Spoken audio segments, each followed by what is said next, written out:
Straight ahead on WBKB, Governor Whitmer urges schools to return in person. Plus, a special election is coming to Alpena this spring and a free workshop for anyone suffering loneliness. You are watching Thunder Bay News Network. WBKB News at 6 starts now. This is WBKB News at 6. An in-depth look at news, weather, and sports. From hard-hitting news stories to local events. We're there with coverage you can count on. You're watching WBKB News at 6. Good evening and thank you for joining us. I'm Sherry Stewart. And I'm Tyler Cruz. Well, Alpena voters will have the chance to hit the polls for a special election in May. This spring, an election will be held to request voters' approval to continue to support 911 operations. Currently, residents pay up to $3 per month on each phone line to help finance the emergency service. On Tuesday, the Alpena County Board of Commissioners approved a resolution calling for the special election to happen this May. The election is for a renewal of the charge rather than an increase. The $3 surcharge usually generates close to $1 million per year. 911 Director and Emergency Services Coordinator Mark Hall says the surcharge is the primary means of funding 911 operations. The hope is that the residents of Alpena County recognize the importance of the 911 system here in Alpena. If it didn't go through, it would have a dramatic negative effect on public safety. Hall says this isn't the first time the surcharge policy needed to be renewed. Something like this comes up about every 5 years. Renewal was approved in 2016 and again before that, and Hall says that residents have been paying the surcharge for a while. WBKB will be covering the story as it progresses. Governor Whitmer gave an update on COVID-19 recovery at a press conference Wednesday. Whitmer talked about the need for lawmakers to pass their COVID-19 recovery plan, which includes $5 billion of federal funding, with close to $2 billion going directly to schools. The governor also gave an update on the progress schools are making to reach her goal of having all districts offer in-person learning by March 1st. Currently, 97% of districts will do so. It's just not sustainable. Parents rely on schools as places for their children to learn while they're working inside and outside their homes. Some parents have had to make the difficult decision to step away from the workforce and care for their children and support virtual learning. Earlier today, the governor spoke in front of a U.S. Senate subcommittee. She gave a testimony to the Environment and Public Works Committee regarding Michigan's effort to fix infrastructure and battle climate change. Whitmer asked congressional leaders to stabilize the Highway Trust Fund and to be a productive partner in rebuilding roads and supporting economic growth. Well, the attorney for former Governor Rick Snyder is asking that charges against him be dismissed. Snyder is one of 9 people charged in a new investigation into the Flint water crisis. The former Michigan governor is facing 2 misdemeanor counts of willful neglect of duty. If convicted, he faces up to a year in jail and a $1,000 fine.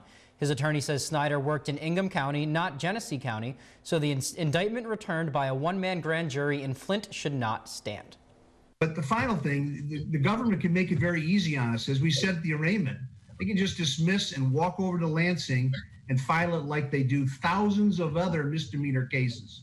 So we can save both the people and my client a lot of money if they just, it's a misdemeanor case, if they just simply dismiss here and walk over to Ingham County. Well, Genesee County Circuit Judge Duncan Beagle also considered whether he should recuse himself from deciding on Snyder's motion. Beagle is a resident of Flint and therefore a claimant in the class action lawsuit he is presiding over. Mid-Michigan Health is offering a free series to help seniors struggling with loneliness. The 5-week program is offered virtually and starts Tuesday, March 16th at 2 p.m. Medical experts say loneliness is a serious issue that can affect the physical and mental health for many older adults. They say the pandemic has increased social isolation and has led to a number of new challenges. The series is open to anyone wanting to learn more about combating loneliness, whether for themselves or a loved one. For registration information, you can find this story posted on our website. And we're continuing with our celebration of Black History Month. WBKB's Stephanie Minichi brings us a bit of history about African Americans in the Upper Peninsula.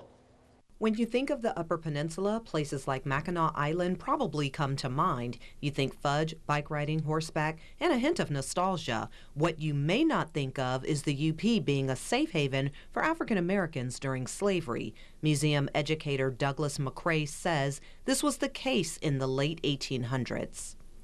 The Upper Peninsula happened to be a safe location for many of the people that escaped from slavery because, as it turned out, a lot of the bounty hunters would not travel that far north to try to capture someone and bring them back. McCrae says unwelcoming terrain and having to cross the river kept many bounty hunters from traveling that far north. McCrae says William Washington Gaines, the offspring of a Virginia shipbuilder and an enslaved woman, traveled to Keweenaw County first for work in the copper mines. Gaines and his wife moved to Marquette, where they lived as freed slaves and had one son. After his son died, the wife and the children, and this would be William Gaines' grandchildren, they left Marquette and came back to the lower peninsula of Michigan. McCrae has been unable to locate family members of Gaines and says William Gaines Sr. is buried in Marquette at Park Cemetery. In Alpena, Stephanie Minichi, WBKB News. Very nice story. Yeah, it's fascinating. I have to get up to Mackinac one day. It seems really cool. Absolutely. Well, more news ahead for you here on WBKB. Coming up, Next Level Wednesday speaks with an athlete turned model. Coming quite cold. We're going to end up with overnight lows heading down to about 12 degrees, and then afternoon temperatures for tomorrow will be getting into the lower 30s. It gets even warmer for Friday. So more on that incoming warmth later in the week, but also when our next chances of snow are going to move in. That's all coming up later in the newscast. Those are the two best words you can hear from a meteorologist, incoming warmth. Well, last week we took you to Oakland, California, and on today's Next Level, we're traveling to Brooklyn, New York, where WBKB's Stephanie Minichi speaks to model and business owner Cheryl Roberts about her journey. Here's more.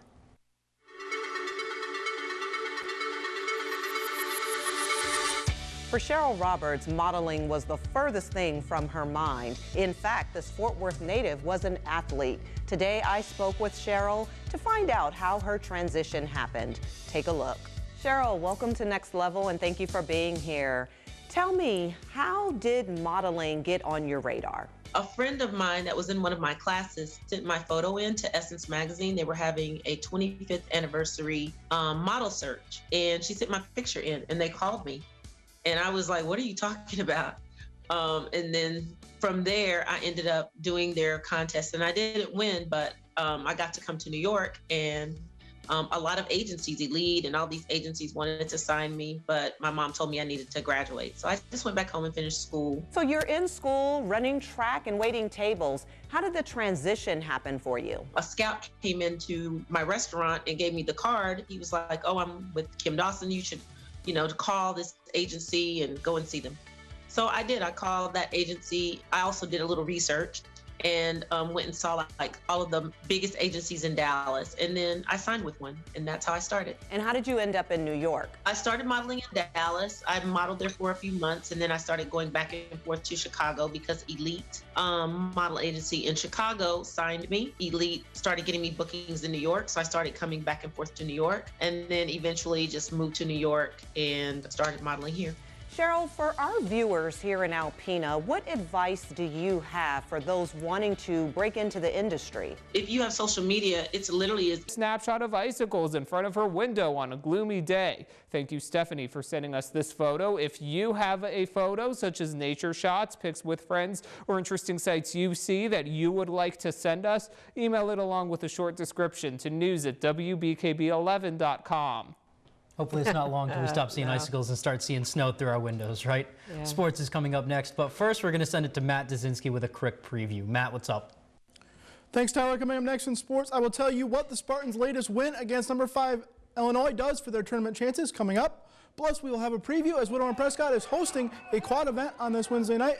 And we'll have this preview and much more up next in sports.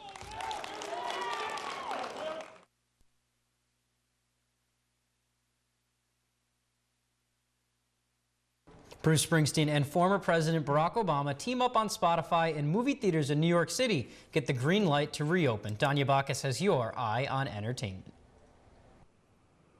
With COVID cases dropping, New York's governor has given New York City movie theaters permission to open next Friday at 25% capacity. The National Association of Theater Owners says the move is an important step in the recovery of the film industry. Ashley Judd is back in the U.S. and on her feet after shattering her leg in the Democratic Republic of the Congo. On Instagram, the actress shared photos and video of her recovery, including the hospital staff in Johannesburg, South Africa, who she says saved her leg. Judd was researching bonobo apes in a remote rainforest when she tripped and fell.